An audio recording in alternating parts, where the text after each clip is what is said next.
Hello दोस्तों, स्वागत है आप सभी का शिखर के ऑनलाइन प्लेटफॉर्म पर। आ जाए बेटा सभी बच्चे।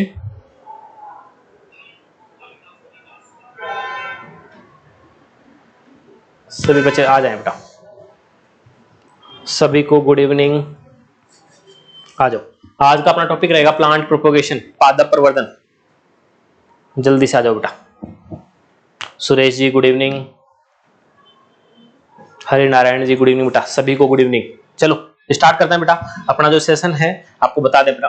पहले जो लिखा हुआ अपने पास है प्लांट प्रोपोगेशन, पादप प्रवर्धन। चलो पहले ही बात कर लेते हैं पादप प्रवर्धन होता क्या है। पादप प्रवर्धन प्रवर्धन होता क्या है। पादप प्रवर्धन आवश्यकता ही क्यों हुई। ओम प्रकाश जाटव जी गुड इवनिंग बेटा। पादप प्रवर्धन की आवश्यकता ही क्यों हुई। सबसे पहले बात करें बेटा पौधा, या हम बात कर ले जंतु। प्रवर्धन को छोड़ थोड़ा सा बात करते हैं पौधा और जंतु। इन पौधे और जंतुओं या कोई भी जीव हो, या क्या हो, कोई भी जीव अपनी स्थिरता के लिए कि अपनी पीढ़ियां चलती रहे, या हम कह सकते हैं स्थिरता या अपनी पीढ़ियां या वंश को आगे बढ़ाने के लिए, क्या वंश चलता रहे, इसके लिए क्या करता है बेटा, जनन करता है। क्या करता है, जनन। अब जनन के जो डिफरेंट मेथड होता है ना, उन्हीं को क्या कहते हैं, पादप प्रवर्धन कहते हैं। जनन के जो अलग अलग मेथड होते हैं अपने जातियों की स्थिरता के लिए, अपने जीवों की संतति के लिए, आगे वेरिएशन के लिए, जो भी बेटा अपनी संतति नहीं करते हैं, या अपनी संख्या में बढ़ोतरी, हम ये भी कह सकते हैं संख्या में बढ़ोतरी के लिए। कोई भी जीव अपनी संख्या में बढ़ोतरी, मोस्टली हम पादपों की बात करेंगे। कोई भी जीव अपनी संख्या में बढ़ोतरी के लिए क्या करता है, जनन करता है। इस जनन को हमने दो भागों में बांट दिया, लैंगिक जनन और अलैंगिक। देखा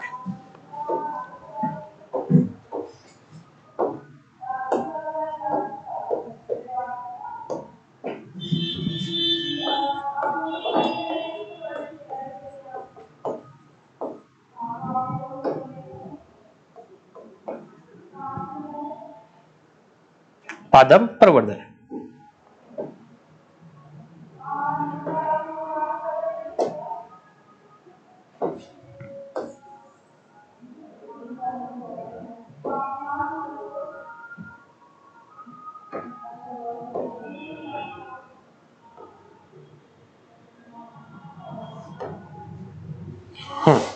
हमने कह दिया पादप प्रवर्धन, यहां तक ठीक। ओके, आ जाओ सभी बच्चे।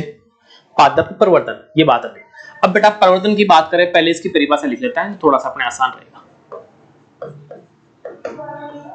परिभाषा लिख लेंगे, थोड़ा सा आसान हो जाएगा।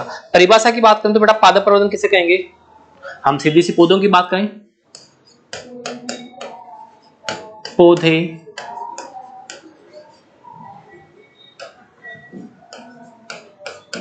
अपने वंश या जातियों की स्थिरता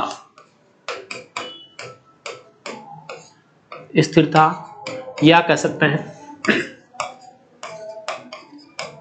संख्या में बढ़ोतरी, दो चीजें ली हमने। जातियों की स्थिरता या अपने वंश की स्थिरता के लिए, वृद्धि के लिए, और संख्या में बढ़ोतरी के लिए, जनन करता है। यदि ये जनन कायिक या वानस्पतिक भागों से होता है द्वारा होता है, तो उसे हम पादप प्रवर्धन कर देंगे। उसे पादप प्रवर्धन कर देंगे। और मोस्टली हम पढ़ते भी यही है, पादप प्रवर्धन। ठीक है, ये जनन कायिक भागों से होता है, वानस्पतिक भागों से होता है, उसे हम क्या कर देंगे, पादप प्रवर्धन। अब थोड़ा सा हम यह देखेंगे पादप प्रवर्धन कितने प्रकार का होता है। या मैं आपको सीधा नाम लिख दूं, प्रवर्धन।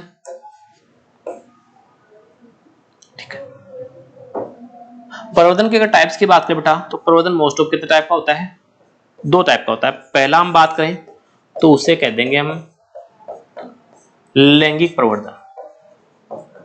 ठीक है, दूसरा कह देंगे बेटा अलैंगिक प्रवर्धन।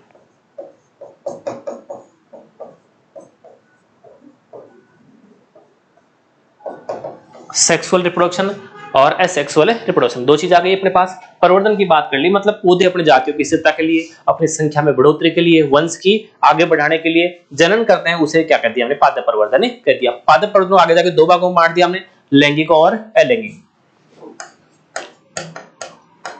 सेक्सुअल रिप्रोडक्शन, ठीक है, और एसेक्सुअल रिप्रोडक्शन या प्रोपोगेशन भी कह सकते हैं, जनन कर दिया हमने। लैंगिक जनन और अलैंगिक प्रवर्धन या अलैंगिक प्रवर्धन कर दिया। पहले बात कर ली लैंगिक प्रवर्धन। अब बेटा सीधी सी बात करूं मैं, सिंपल सी बात करूं, बीज द्वारा नए पौधे का जन्म होना,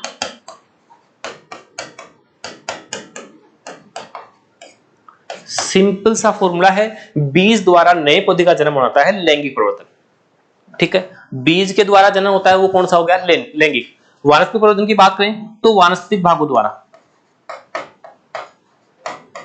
वानस्पतिक भागों द्वारा। अब गुरुजी वानस्पतिक भाग किसे कहेंगे, देख लो बेटा,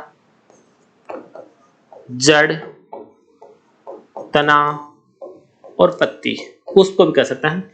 बीज के अलावा पौधे का कोई भी भाग है वो कौन सा हो जाएगा, वानस्पतिक भाग हो जाएगा। तो क्या कहा, वानस्पतिक भागों द्वारा नए स्वस्थ पौधे का जन्म क्या कहलाता है बेटा, अलैंगिक प्रवर्धन। इसे कह सकते हैं वानस्पतिक प्रवर्धन कह सकते हैं, इसी को बेटा कह देंगे कायिक प्रवर्धन, कायिक प्रवर्धन भी कह देंगे। एसेक्सुअल, वानस्पतिक प्रवर्धन, अलैंगिक प्रवर्धन, कायिक प्रवर्धन, ठीक है। अपने पास नाम आ गया है कायिक प्रवर्धन। क्लियर है ना, आवाज वगैरह। चलो यहां हमने सिंपल सी बात कर ली, प्रवर्धन क्या होता है, कितने प्रकार का, दो प्रकार का, लैंगिक और अलैंगिक प्रवर्धन हम देख लेंगे। अब बेटा हम एक बार पूरे देखेंगे, लैंगिक प्रवर्धन से और अलैंगिक प्रवर्धन से जो पौधा बनता है उसे क्या कहेंगे। देखो फर्स्ट यहां से प्रश्न पूछ सकता है, लैंगिक विधि द्वारा तैयार पौधा, अगर लैंगिक विधि से पौधा तैयार होता है तो उसे क्या कहेंगे हम, एक बड़ा सा छोटा सा नाम दिया गया है इसे बीज पौधा, ये आपको याद रखना है।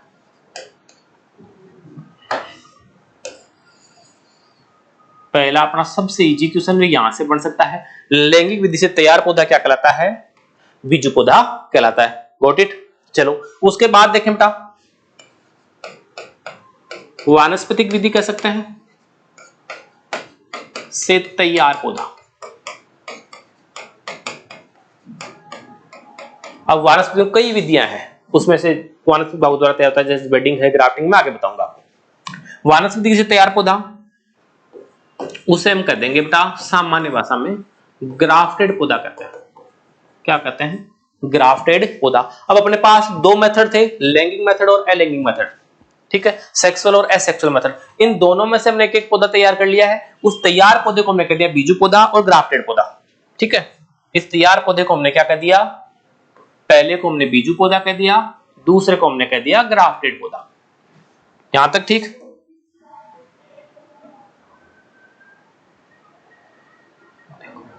हमने कह दिया बीजू पौधा और ग्राफ्टेड पौधा। आ जाओ भाई आगे, यहां तक किसी को कोई डाउट नहीं है। फिर देखो बेटा दोनों में हम डिफरेंट देख सकते हैं, दोनों में अंतर क्या होता है, थोड़ा सा बहुत जरूरी है देखना। इधर लिख लेता हूं मैं बेटा बीजू पौधा, आप समझ जाओगे बीजू पौधा कौन सा है। दूसरा लिखेंगे बेटा ग्राफ्टेड पौधा।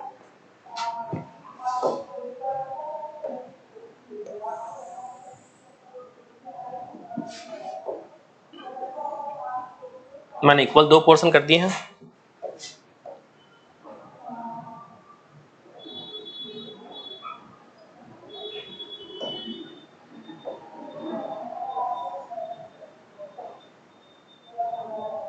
थोड़ा सा तिरछा हो जाता है।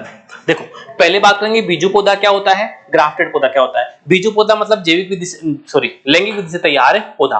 तो हम देख लें कौन सी विधि से तैयार है ये, लैंगिक विधि से तैयार। ठीक है। दूसरा अगर बात करें बेटा ग्राफ्टेड पौधा, तो इसे क्या कह देंगे,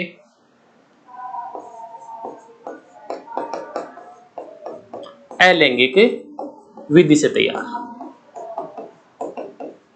जो मैंने आपको पहले ही बता दिया था। पहला इसमें डिफरेंट हो गया, लैंगिक विधि से तैयार और अलैंगिक विधि से तैयार पौधा। दूसरा देखो बेटा,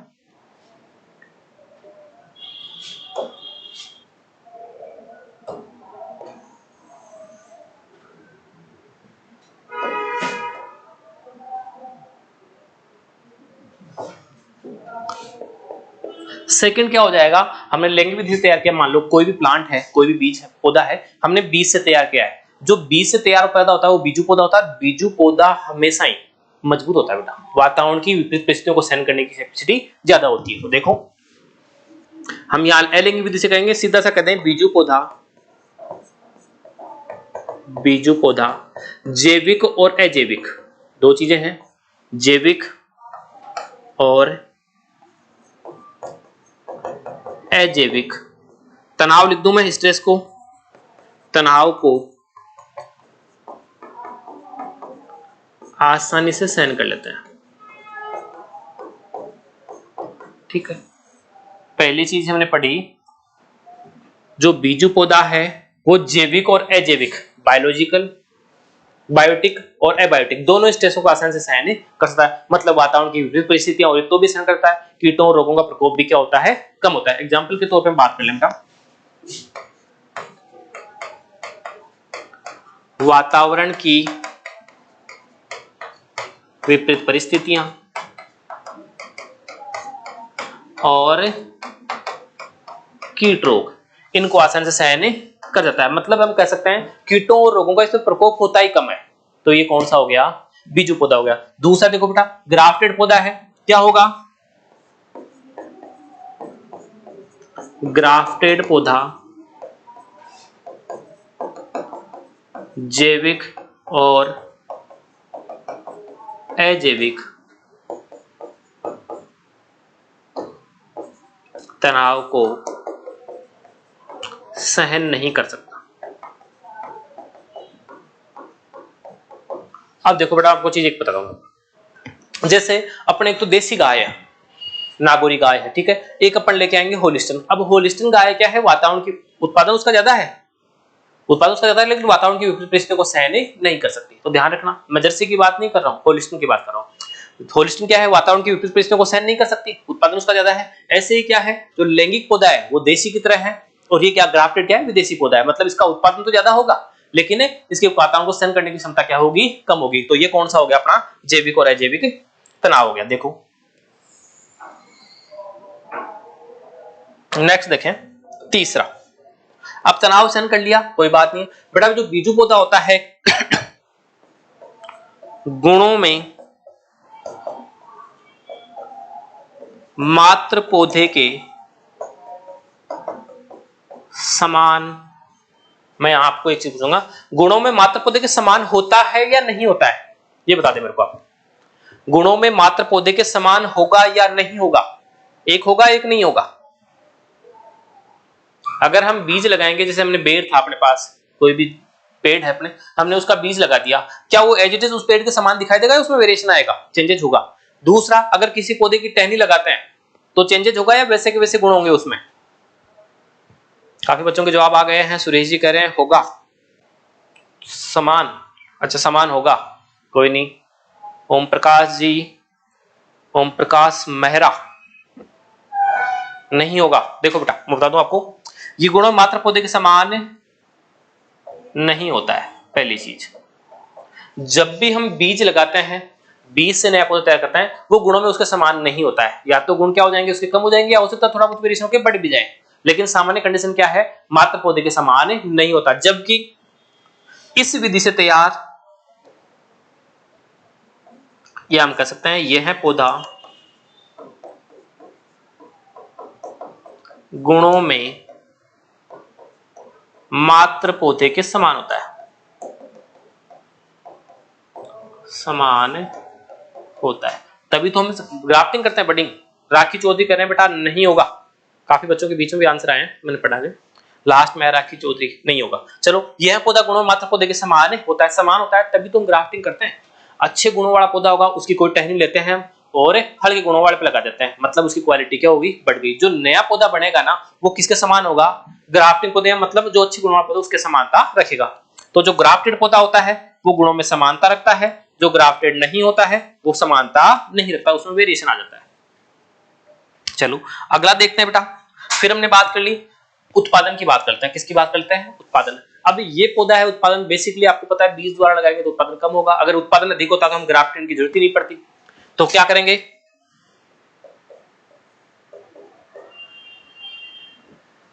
सीधा लिख लेते हैं हम,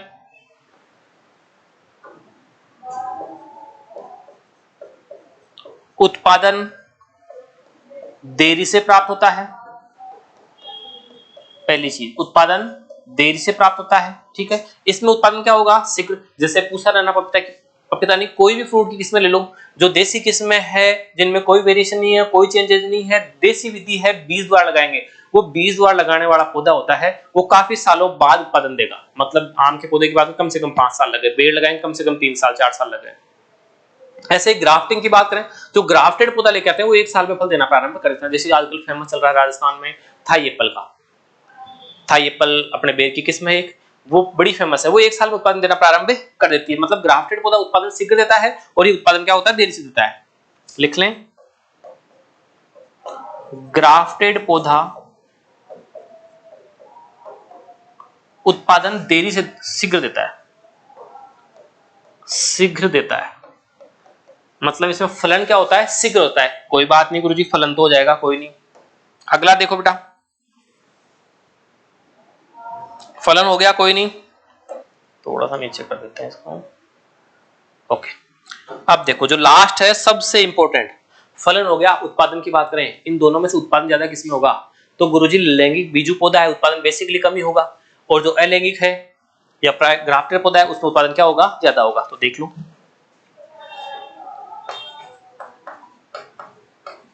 उत्पादन कम और इसका उत्पादन क्या होता है बेटा, अधिक होता है, ठीक है। अब अपने पास एक मेजर चीज बच गई है, बहुत इंपॉर्टेंट है, आपको विशेष ध्यान रखनी है।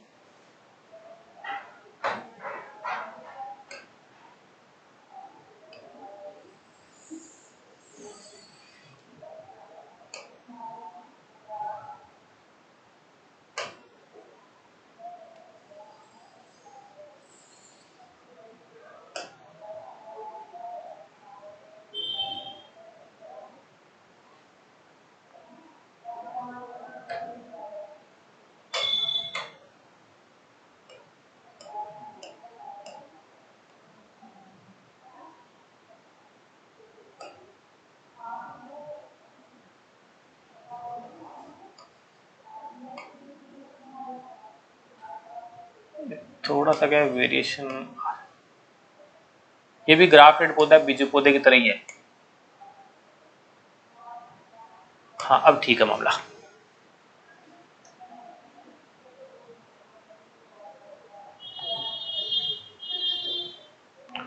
आ जाओ भाई।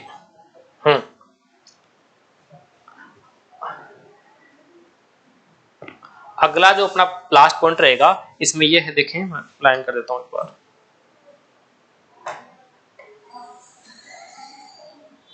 अंतिम लाइन।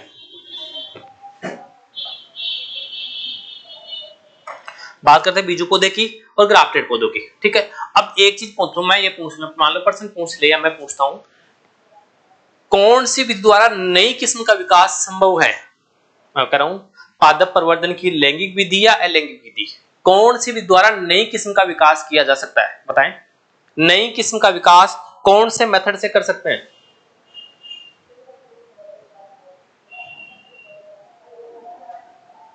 बता दें। नई किस्म का विकास, हाँ, कौन से मेथड से किया जा सकता है, लैंगिक विधि या अलैंगिक विधि। ग्राफ्टेड, ओम प्रकाश जाटव जी करें ग्राफ्टेड, कुछ बच्चों ने जवाब दिया है बीज भी कहा है। देखो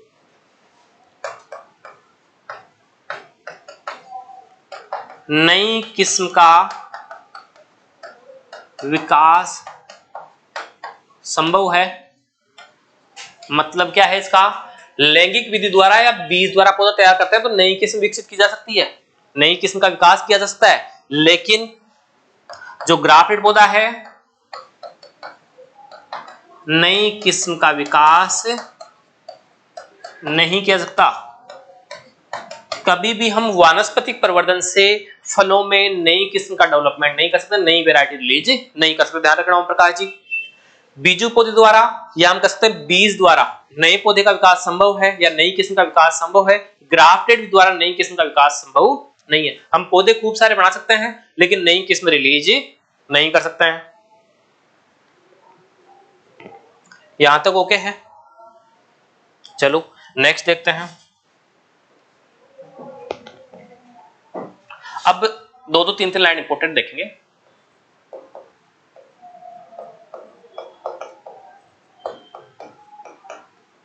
चलो बीजू को इसका कोई पूछता भी नहीं है, हम सीधा वानस्पतिक का देख लेते हैं।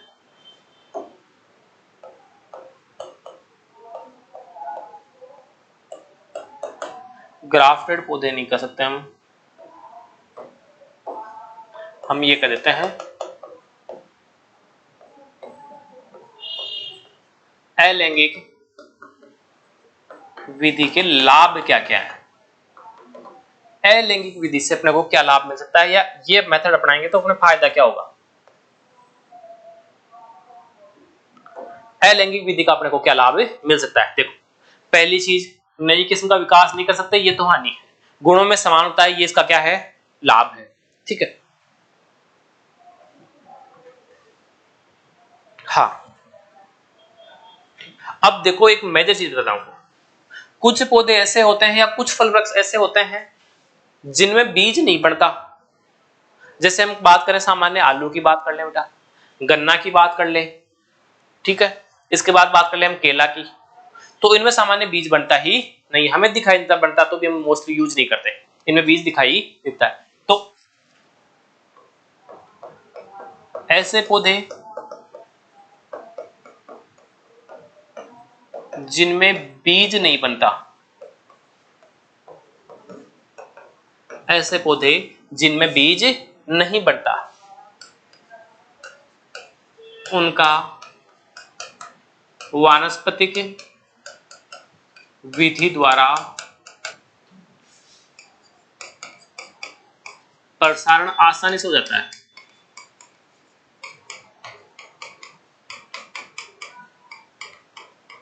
जिनमें सामान्य बीज नहीं बनता है उनमें आसानी से वानस्पतिक प्रसारण हो जाता है। फॉर एग्जाम्पल की बात करें, बताएं बेटा एग्जाम्पल कौन सा होगा, कोई बच्चा बता दे एग्जाम्पल कौन सा रहेगा।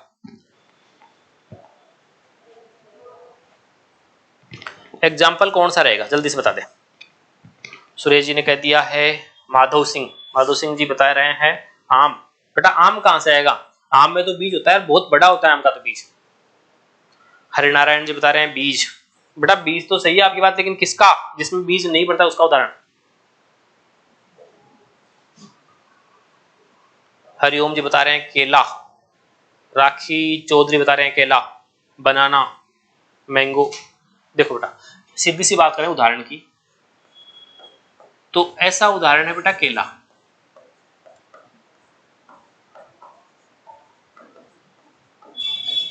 बनाना, ठीक है, इसमें क्या है बीज बनता ही नहीं है, हमने देखा भी नहीं है बीज नहीं बनता है, तो इसमें सीधा सा प्रवर्धन किससे हो गया, वानस्पतिक भागों से प्रवर्धन आसानी से किया जा सकता है। ऐसा कोई पौधा जिसमें बीज नहीं बनता है उसमें वानस्पतिक विधि द्वारा आसानी से प्रवर्धन किया जा सकता है। ठीक है चलो कोई नहीं गुरुजी। उसके बाद बेटा ये आधुनिक तकनीक है, नई टेक्नोलॉजी पादप प्रवर्धन, पहले कहां थी अब चल रही है। इससे क्या होता है बड़ा लाखों पौधे एक साथ तैयार कर सकते हैं। कुछ इनमें कोई ऐसी विधि है जिसमें लाखों पौधे, आगे बताऊंगा, लाखों पौधे एक साथ तैयार किए जा सकते हैं। देखो पौधे के भागों द्वारा अनेक पौधे एक साथ तैयार कर सकते हैं।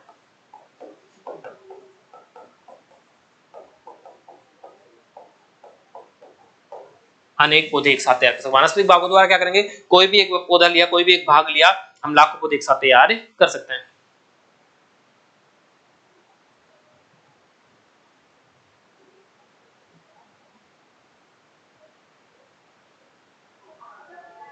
ठीक है, ये कौन सा हो गया अपने पास, इसके लाभ हो गए। ओके, और इनके अलावा पूछा ग्रेप्स।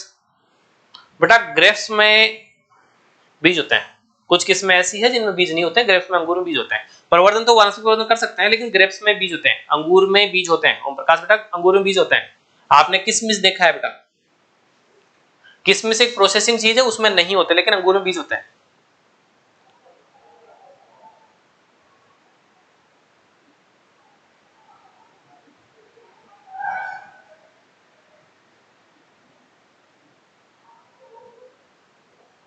ये देख लिया हो तो बेटा आगे चले।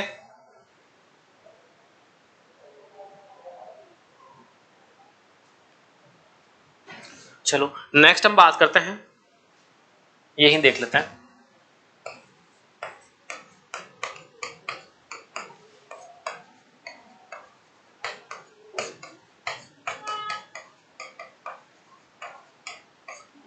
अलैंगिक प्रवर्धन की कितनी विधियां हैं?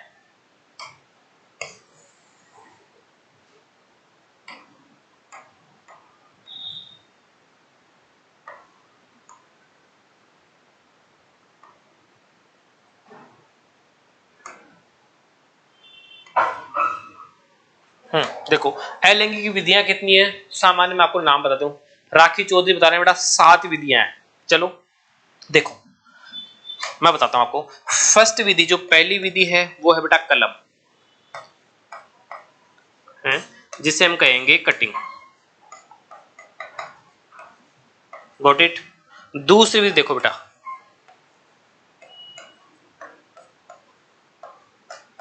दाब कलम, जिसे कहेंगे हम लेरी। पहली विधि कलम थी, दूसरी है दाब कलम। तीसरी देखें बेटा, तीसरी है कलिकायन, जिसे हम कहेंगे बडिंग। ठीक है, चौथी देखें बेटा उपरोपण, जिसे हम कहेंगे ग्राफ्टिंग।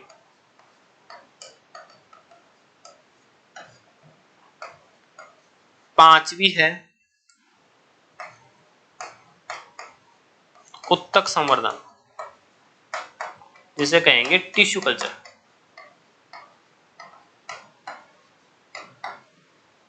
इसमें पौधे का एक उत्तक काम करना। और जो छठा मेथड है वो है बेटा विभाजन, डिवीजन।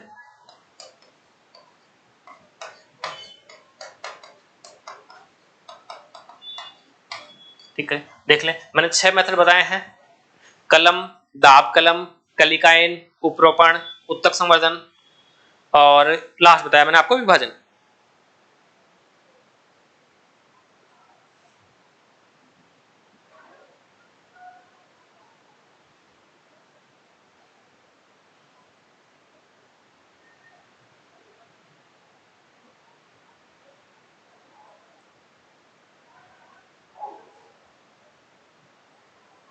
देख लिया। और जो आप कहोगे सातवां मेथड, सातवां मेथड मैं आपको चाहो तो बता सकता हूं, यह है बीजाणु स्पोर।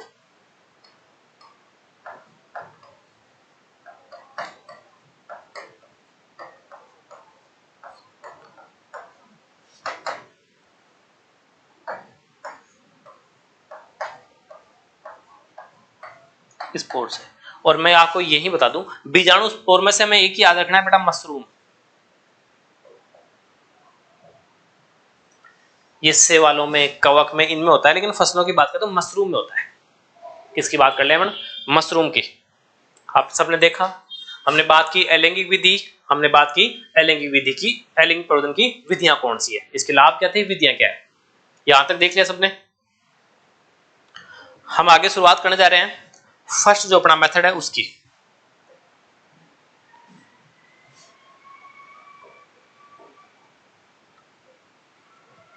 पहला पढ़ेंगे हम बेटा कलम।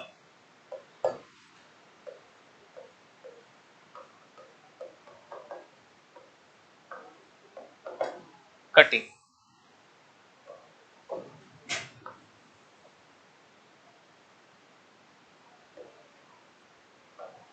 देखो सबसे पहले बात करते हैं कटिंग होती क्या है। पौधे का ऐसा कोई भी भाग पौधे का ऐसा कोई भाग, चाहे वो जड़ का हो, तना का हो, पत्ती का हो, पुष्प का हो, पौधे का ऐसा कोई भी भाग हो जिससे नया पौधा बनता हो, उसे क्या कहते हैं हम? कटिंग। देखो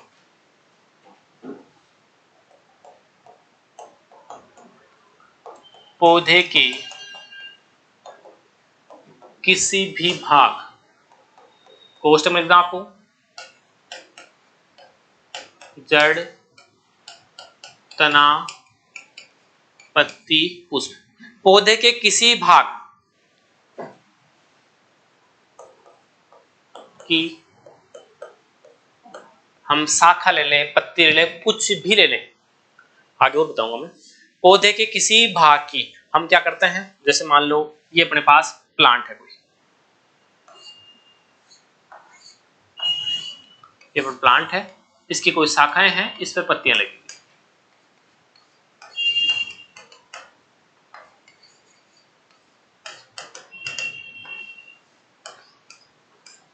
डायग्राम के मामले में अपना हाथ थोड़ा सा टाइट है, ठीक है। तो ये अपना कोई प्लांट है, इस प्लांट की कोई भी भाग है, हम जड़ ले सकते हैं,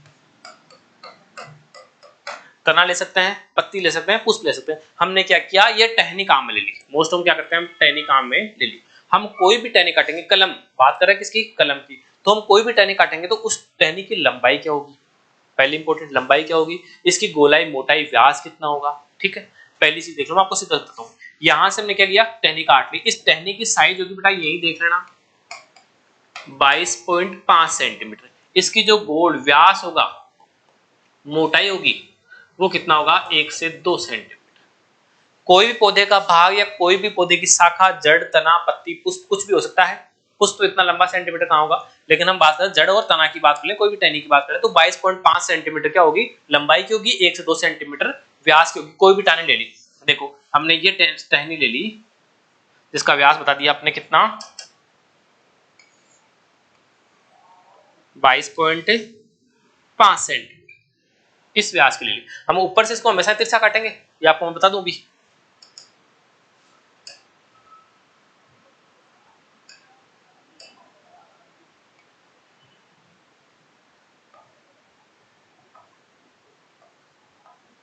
ये हमने क्या किया, इसको तिरछा काट लिया, गुरुजी कोई बात नहीं, काट तो लिया, इसको भूमि में लगाएंगे। जब भी बेटा इसको भूमि में अप्लाई करते हैं, भूमि में अप्लाई करते हैं तो तिरछा लगाते हैं। पहली चीज क्या करेंगे, तिरछा, गुरुजी तिरछा लगाने का बेटा अंकुरण सिद्ध होता है। चलो कोई नहीं गुरुजी, आप कहोगे तिरछा लगा देंगे, लेकिन तिरछा लगाने के बाद भूमि में एंगल बनेगा, जो कोण बनेगा वो कितने डिग्री का बनेगा, 45 डिग्री।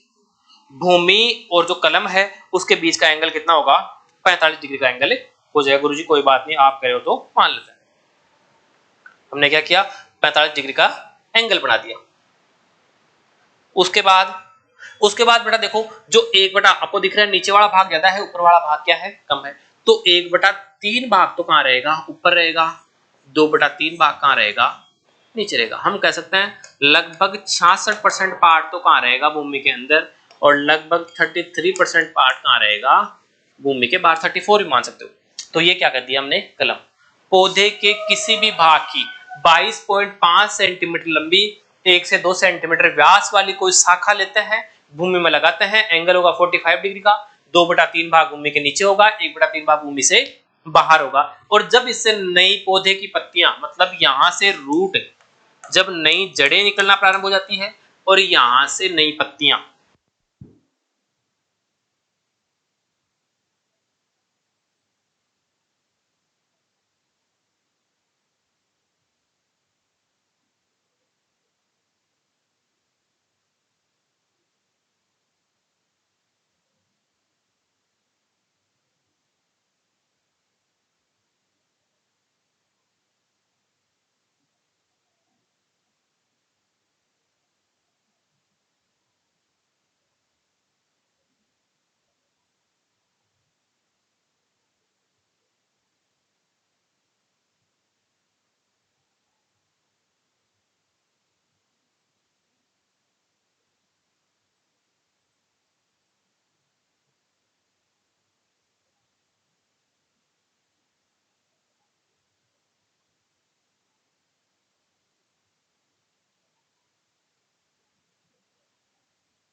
चलो अब ठीक है।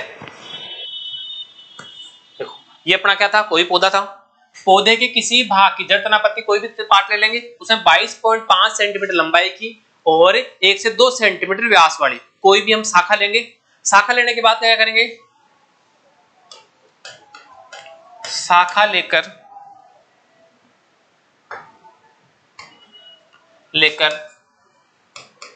भूमि में 45 डिग्री के कोण पर, भूमि में 45 डिग्री के कोण पर 1/3 भाग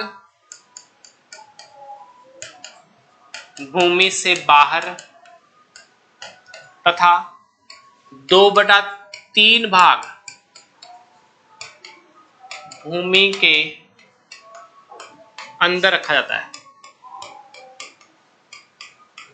ये हमने रख दिया। देखो ये अपने वाला प्लांट को थोड़ा सा नीचे कर देते हैं अपन, इसको मैं इधर ले लेता हूं। ठीक है, भूमि के अंदर रखा जाता है। फिर 10 से 15 दिन बाद, हाँ एक चीज और बताता हूँ आपको, जब भी हम कलम लगाते हैं तो हार्मोन का स्प्रे करते हैं। कोई भी कलम लगाएंगे तो उसमें अगर आईबीए इंडोल ब्यूटारिक एसिड में हम डुबो कर रखेंगे तो जड़ें जल्दी विकसित हो जाएगी। ये हमें पता होना चाहिए, छोटी सी बात है। जड़ें जल्दी विकसित करनी हो तो आईबीए का स्प्रे कर देते हैं जड़ों के लिए। तो 10 से 15 दिन बाद नई जड़ें व पत्तियां विकसित हो जाती है। उसमें क्या होगा, नई जड़ें और नई पत्तियां विकसित हो जाती है। इसे ही कलम कहते हैं, कलम विधि कहा जाता है। ठीक है, हमने कुछ नहीं करना है। हमने क्या किया, अपने पास अच्छे गुणों वाला, अब पहले ध्यान रखना, अच्छे उत्पादन वालों की टहनी लोगे। अब ऐसे पौधे की टहनी लोगे जिसका उत्पादन है ही नहीं, तो उसका मतलब ही क्या है। अच्छे गुणों वाले पौधे की हम कोई भी टहनी लेंगे, जड़ ले सकते हैं, पत्ती ले सकते, कुछ भी भाग लेंगे, वो आगे डिस्कस करेंगे कितने प्रकार का होता है। हमने बात ली टहनी की, कितना लिया, 22.5 सेंटीमीटर टहनी उठा ली। उस टहनी को उठाया हमने क्या किया, सीधा सीधा भूमि में लगाने की बजाय हमने क्या किया, तिरछा लगाया, वो एंगल बनाया वो 45 डिग्री का, 2/3 भाग नीचे, 1/3 भाग ऊपर। और ये 15 दिन बाद क्या हो गई, जड़ें विकसित हो गई। देखो 15 दिन बाद, ये 15 दिन बाद की प्रोसेस है। यहां जड़ें और यहां पत्तियां विकसित हो गई। इसे हमने क्या कर दिया, कलम कर दिया। Any doubt? कलम वाले भाग में कोई दिक्कत बता देना। पहला ही पार्ट है, कलम है, इसमें कोई दिक्कत? इसमें भी बहुत सारे टाइप है, बहुत सारे पढ़ेंगे। 4 भाग हैं इसके।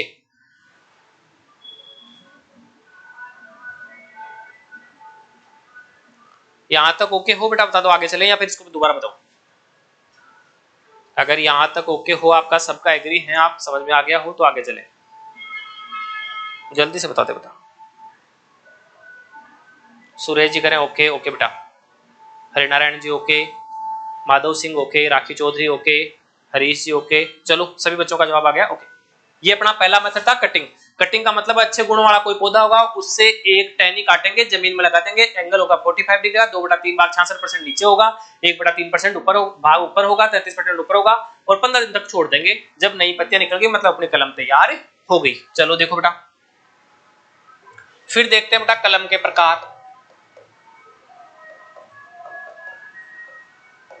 कलम कितने प्रकार की हो सकती है, ये भी तो बड़ा इंपॉर्टेंट है।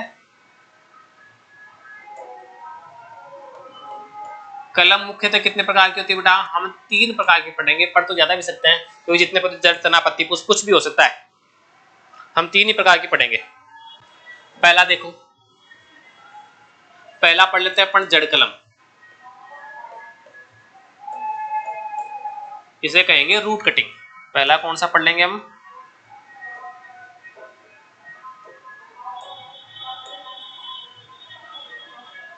जड़ कलम। देखो सेकंड पढ़ेंगे हम बेटा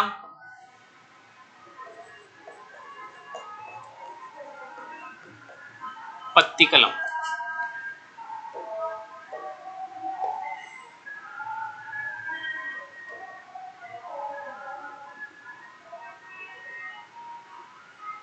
दूसरा कौन सा है, पत्ती। और तीसरा कौन सा पढ़ लेंगे हम,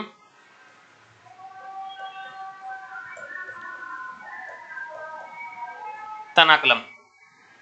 इसमें इंपॉर्टेंट सबसे ज्यादा चीज ये है कि एग्जाम्पल क्या रहेंगे। एग्जाम्पल सबसे बड़ा इंपॉर्टेंट है। पहला है अपना जड़ कलम, दूसरा है पत्ती और तीसरा क्या है तनाकलम। तीन प्रकार कलम पढ़ ली। पहले पढ़ेंगे बेटा जड़ कलम। अब जड़ कलम किसे कहेंगे, पौधे के किसी भी कोई भी पौधा होगा उसका अगर जड़ वाला भाग प्रवर्धन के काम में तो उसे क्या कहेंगे जड़ कलम। देखो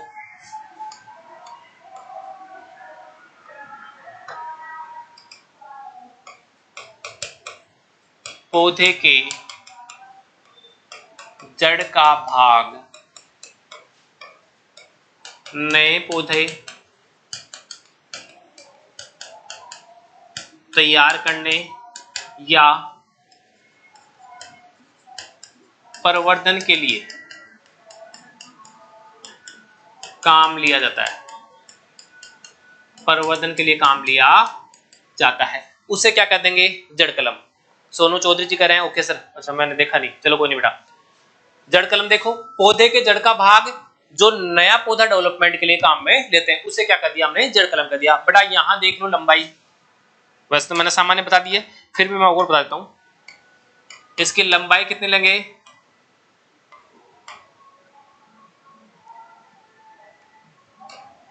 देखो जड़ कलम की जो लंबाई होते हैं वो सामान्य कितने लेते हैं 10 से 15 सेंटीमीटर। मैं आपको अलग से बता रहा हूं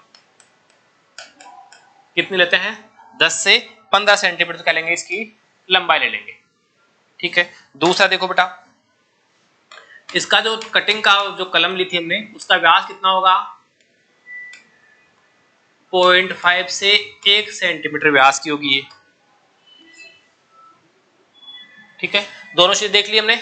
0.5 सेंटीमीटर से 1 सेंटीमीटर व्यास होगा, 10 से 15 सेंटीमीटर जड़ की कलम काम में लेंगे क्योंकि जड़ इतनी बड़ी लेना संभव नहीं है। हमने पहले बात की कलम की तो कलम तो मोस्टली हम तने की बात करते हैं, तने का कोई पार्ट लेंगे जैसे आगे पढ़ेंगे तने का कोई पार्ट तो 22.5 सेंटीमीटर लंबा हो जाएगा। पत्ती देखेंगे तो पत्ती भी इतनी लंबी नहीं हो सकती। अब सबसे इंपॉर्टेंट क्या है इसमें उदाहरण क्या है, जड़ कलम कौन से पौधों में काम में लेते हैं। देखो बेटा उदाहरण की बात कर लें तो हम किस में काम ले सकते हैं बेटा, पहले तो बता दूं आपको लीची में काम ले सकते हैं, आलू बुखारा, नाशपाती और आप चाहो तो अमरूद में भी काम में ले सकते हैं। लेकिन बेस्ट किसके लिए रहेगा, इन तीनों के लिए बेस्ट रहेगा, इन तीनों के लिए बेस्ट है। फिर बात करें किसकी, पत्ती की। पत्ती में इजी में समझ गए होंगे, पौधे की ऐसा कोई भाग जो पत्ती है, वैसा पौधे का ऐसा भाग जो पत्ती है और पत्ती को नया पौधे तैयार करने के लिए काम में ले रहे हैं। पौधे की पत्तियों से नया पौधा तैयार करना बहुत ईजी है। ऐसा कोई पौधा है जिसकी पत्तियां हम लेते हैं नया पौधा तैयार करने के लिए, उसे क्या कर दिया हमने पत्ती कलम में कर दिया।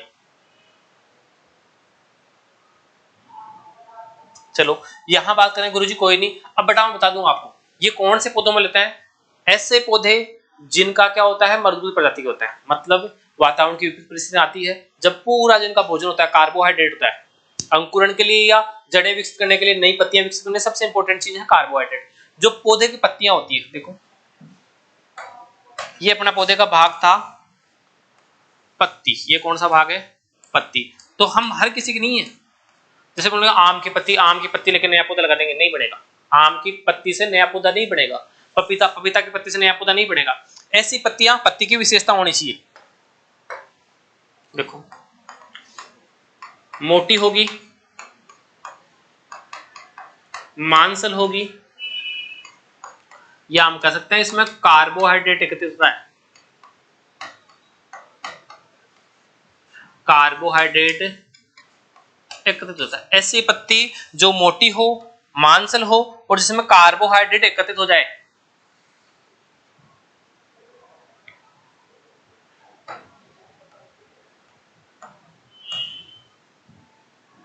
ठीक है देख लें, ऐसी कोई पत्ती जो मोटी हो, मांसल हो, इसमें कार्बोहाइड्रेट एकत्रित हो गया हो, वो किसके काम में आ सकते हैं प्रवर्धन काम में। गुरुजी उदाहरण बता दो आप तो थोड़ा समझ में आ जाए। देखो बेटा उदाहरण देख लो। मैं सीधा सा बात करता हूँ बेटा ब्रायोफाइलम, मैं आपको कह दूं मरुद्भिद पादप तो अच्छा रहेगा,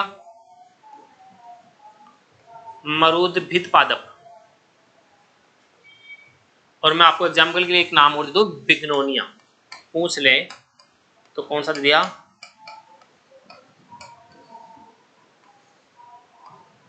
बिग्नोनिया, ब्रायोफाइलम, बिग्नोनिया, मरुद्भिद पादप। ये इनमें परिवर्तन किससे होगा, पत्ती कलम काम में ले सकते हैं। इनमें कौन सा काम ले सकते हैं, पत्ती कलम काम में ले सकते हैं। यहां तक ठीक। देखो बेटा जड़ काम लेते हैं, जड़ कलम हो गया, ये साइज होगी। पत्ती होगी तो मोटी होनी चाहिए, मांस होनी चाहिए, कार्बोहाइड्रेट एकत्रित होना चाहिए, और ये होता है ब्रायोफाइलम या मरुद्भिद पादप। मरुद्भिद पादप का मतलब है जब वातावरण की विकृति आती है, मतलब बिल्कुल सूखा पड़ने लगता है, तब उनमें क्या होता है, वाष्पोत्सर्जन बंद हो जाता है। वाष्पोत्सर्जन बंद होगा तो कण अंदर बंद हो जाएंगे, और पूरा जो कार्बोहाइड्रेट है वो पत्तियों में आकर एकत्रित हो जाएगा। पत्तियां कांटों में रूपांतरित हो जाती है, पट्टी मोटी मांसल और लचीदार गुद्देदार हो जाती है। तो उन्हीं में क्या होता है, परिवर्तन होता है। तीसरा कौन सा है, तनाकलम। आपको सीधा सा पता है,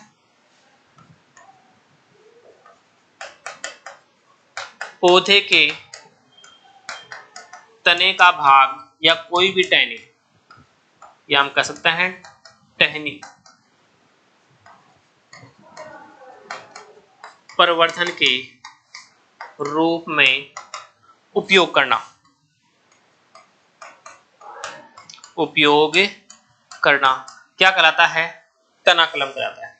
गुरुजी कोई बात नहीं है, साइज क्या होगी तनाकलम की, देखो तनाकलम लेंगे तो 22.5 सेंटीमीटर तो लंबी होगी, ठीक है। 1 से 2 सेंटीमीटर उसका व्यास होगा, ये हम काम में ले लेंगे। ये कौन सी हो गई अपने, तनाकलम हो गई। गुरुजी कोई नहीं, तनाकलम हमने देख ली। अब देख लो बड़ा तनाकलम के मैं प्रकार बताऊंगा।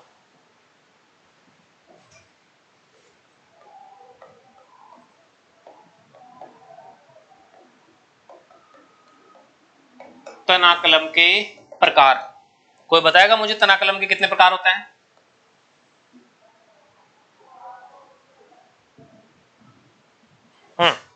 बताओ बेटा तनाकलम कितने प्रकार की होती है, जो भी बच्चे देख रहे हैं।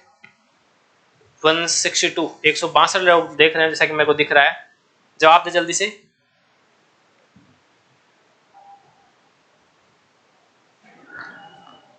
तनाकलम कितने प्रकार की होगी, चलो आ गए बेटा, काफी बच्चे दे रहे हैं। रोनित गुज्जर, ओके। कुछ बच्चों का पहली बार कमेंट आता है, कुछ बच्चे तो बार बार करते रहते हैं, तो नाम याद रहता है। चलो यहां बता दो बेटा 4 प्रकार, कितने प्रकार हैं, 4 प्रकार। जो तनाकलम है वो अकेली ही 4 प्रकार की थी, पत्ती कलम थी वो भी थी, जड़ कलम थी वो भी थी, और तनाकलम भी कितनी है, 4 प्रकार की। गुरुजी कौन कौन सी, देखो बेटा पहला है अपना कठोर काष्ठ कलम। कौन सा है, कठोर काष्ठ कलम। इसे कहेंगे बेटा हार्डवुड कटिंग,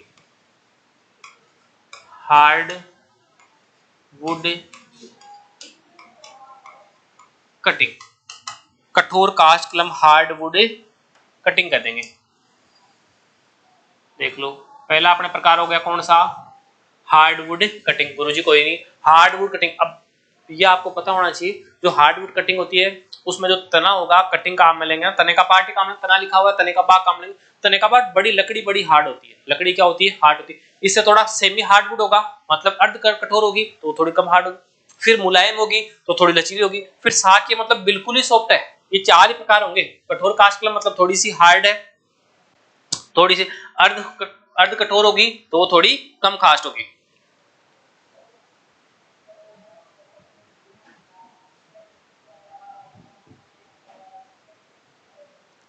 यहां तक सही है।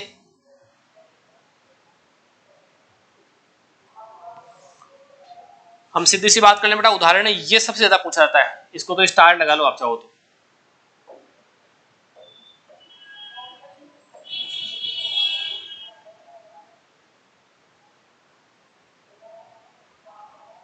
इस एग्जाम्पल को तो स्टार लगा लेना। किस में काम है तो कोई बताएगा? बहुत इजी है ये।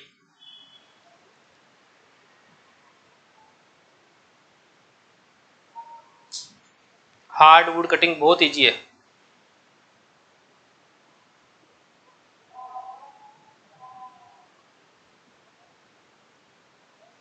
चलो कोई नहीं, मत बताओ बेटा, मैं बता देता हूँ। अंगूर में काम में लेते हैं। किस में काम लेते हैं? अंगूर में। अगर अंगूर में लेते हैं कोई नहीं, हम बेटा गुलाब में भी ले सकते हैं। आपको मैं लास्ट टाइम है ना, ये पूरा परिवर्तन होने के बाद 5-7 पौधों के नाम लिखवाऊंगा, उनमें मेजर जो प्रोपोगेशन मेथड है वो बताऊंगा। यहां मैंने बता दिया है अंगूर का। अंगूर में जो बेस्ट मेथड है ना वो कौन सा है? कठोर कास्ट कलम। ये मेजर किसका है? अंगूर के लिए। अब बाकी अब जिसमें चाहो, जिसकी लकड़ी हार्ड होती है उसमें काम में लो, कोई मना नहीं करता। अब आप बील में टुकड़ा काम में लोगे तो कोई मना नहीं करेगा, और किसी दूसरे में काम में लोगे तो काम मना कोई नहीं करने वाला। अब बात कर लो अमरूद की। अब अमरूद की आप लकड़ी काटोगे तो कौन मना करेगा आपको? कोई नहीं मना करेगा। तो हम किस में ले सकते हैं? मुख्यतः जो मेथड है वो किसका है? अंगूर का है। उसके बाद हम गुलाब में भी काम में ले सकते हैं, ठीक है, अमरूद में भी काम में ले सकते हैं। अब आप और भी कोई मेथड है उसमें काम में लोगे तो कोई से मिलेना, कोई मना नहीं करता। दूसरा मेथड देखिए बेटा,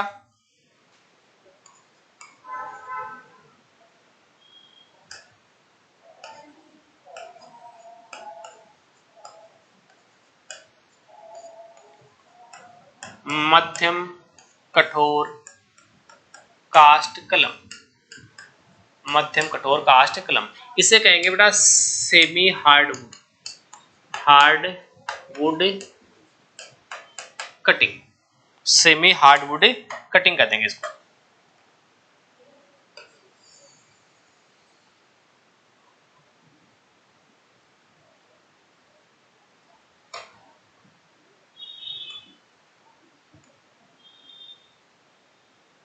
सेमी हार्डवुड कटिंग कह देंगे।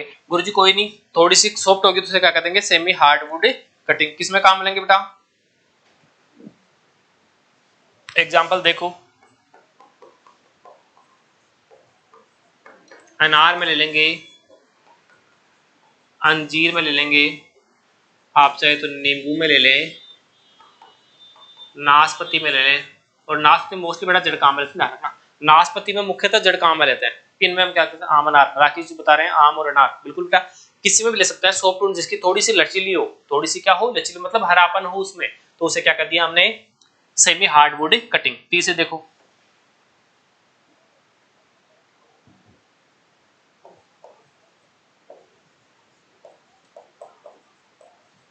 मुलायम कास्ट कलम।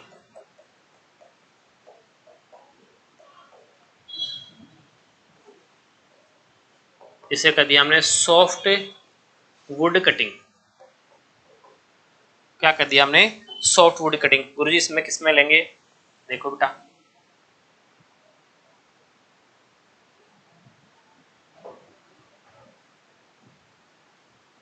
Soft wood cutting. अब सॉफ्ट वुड कटिंग का मतलब आप समझ गए होंगे, बिल्कुल इजी है। इजी क्या है? ये बिल्कुल साकी होगा, बिल्कुल क्या होगा? कोमल होगा, लचीला होगा, बिल्कुल हरे रंग का होगा। तो किसमें काम में लेते हैं बेटा? हम काम में लेते हैं ये, एग्जाम्पल की बात कर लें तो गुलदाउदी, इसमें ले लें गुलदाउदी। एक ले सकते हैं बेटा अमरूद में। हम अच्छा अमरूद में लेते हैं। देखो अमरूद का जो बेटा तना होता है ना, ये यहाँ नहीं आएगा, ठीक है। जो अमरूद का जो तना होता है ना वो सॉफ्ट होता है, इतना हार्ड नहीं होता। चाय और चमेली, बिल्कुल बेटा चाय में भी ले सकते हैं।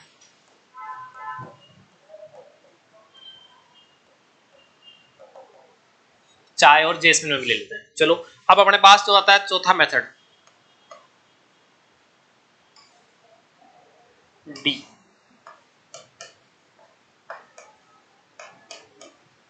साकी, या हम कह सकते हैं हर्ब्स, बिल्कुल सॉफ्ट ले लेते हैं। ऐसा कोई पौधा जो बिल्कुल ही सॉफ्ट हो, जैसे कि पत्तियां क्या हो? बिल्कुल ही मुलायम हो, तो वो कौन सा हो जाएगा?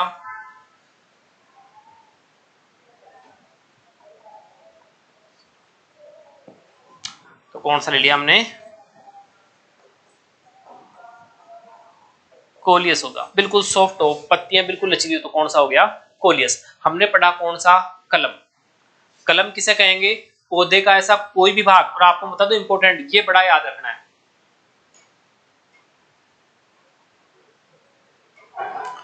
ये तो गलती से भी मत भूल जाना। और किसी को देखा नहीं देखना इसमें, ये बड़ा मैंने स्टार लगा दिया 2 बार इसमें। कठोर काष्ठ कलम, हार्डवुड कटिंग अंगूर, कठोर काष्ठ कलम, हार्डवुड कटिंग अंगूर, इसको भूलना नहीं है। और चाहे आए चाहे नहीं आए, कठोर काष्ठ कलम पूछेगा तो अंगूर में जरूर पूछता है। तो पहला पार्ट कौन सा हो गया अपना, कटिंग हो गया। आगे वाली क्लासों में पढ़ेंगे बेटा बडिंग क्या होती है, ग्राफ्टिंग क्या होती है, एड लेयरिंग क्या होती है, लेयरिंग क्या होती है, सब काम डिटेल से पढ़ेंगे। आज की क्लास के लिए इतना ही, कल फिर मिलेंगे। जय हिंद, जय भारत बेटा।